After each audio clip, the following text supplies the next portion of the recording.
New at 6, Texas A&M President Michael Young was in Dallas today to personally apologize to minority students who were taunted with racial slurs while on a campus visit to A&M last week.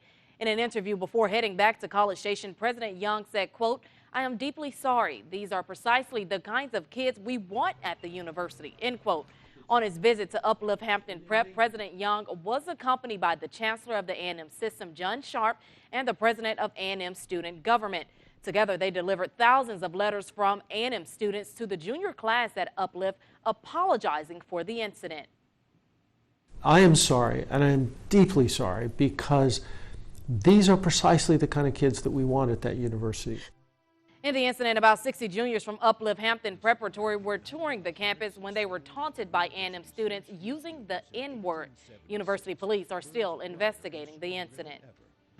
Well, Chief Meteorologist Bob French joining us with the weather. And Bob, I imagine a lot of folks wish they didn't have to work with all this nice weather. I'm telling you, this is perfect weekend weather, and it just is a shame it's right in the middle of the week, but enjoy it anyway. Get out and catch some of those rays if you can. And we started out today pretty chilly, 43 in Bryan College Station. It was 41 in Caldwell and Brenham, 37 degrees up in Hearn. Well, this afternoon, temperatures warmed well into the 70s. In fact, our high was 79 degrees, but we're on the way back down now. 71 right now in Bryan College Station, 74 in Navasota, 69 up in Hearn. We are looking for cool temperatures again tonight, and plenty more sunshine with warm days coming up the rest of the work week. And then some changes coming up over the weekend. We're finally going to get more clouds and a chance of rain. Yes, just in time for the weekend.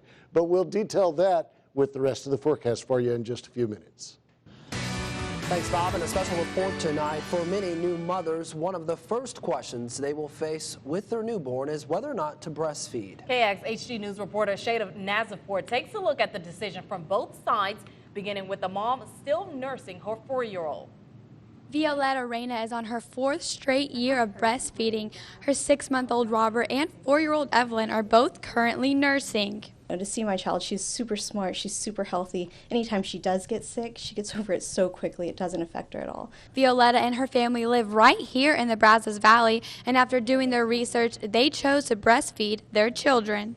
Once you start reading about the benefits for breastfeeding, it's kind of like, why not? You know, to help reduce the risk of certain diseases, of cancer, of diabetes. You're really setting your child up for success for the rest of their life. A recent study has shown that about 830,000 deaths could be prevented if moms just breastfed in the first hour alone. According to Save the Children, breastfeeding can help normal full-term babies to prevent certain cancers, obesity, asthma, and food allergies. For at-risk babies such as the NICU and/or preterm babies, breast milk can help protect them from bacterial infections where part of the intestinal wall will die, as well as other diseases.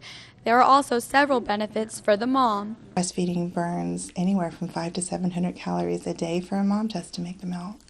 So it helps moms get back to their pre-pregnancy size faster. It helps after delivery mom's uterus to contract and to go back to that pre-pregnancy size, so she feels more like herself again a lot sooner too.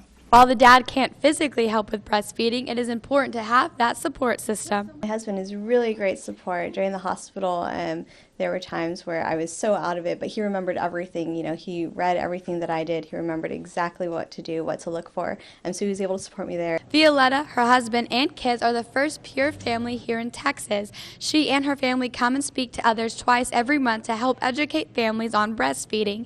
They even helped create a book giving information to new parents. Created this tool for breastfeeding, and it's going to go over the benefits of breastfeeding, you know, my daughter and her bond with breastfeeding, and that it's a normal thing. A parenting choice that Violetta says she is happy she made. In College Station, Shada Nazarpour, KAGS HD News. Now tonight at 10, we'll take a look at how a mother who medically cannot breastfeed and what she has to do instead.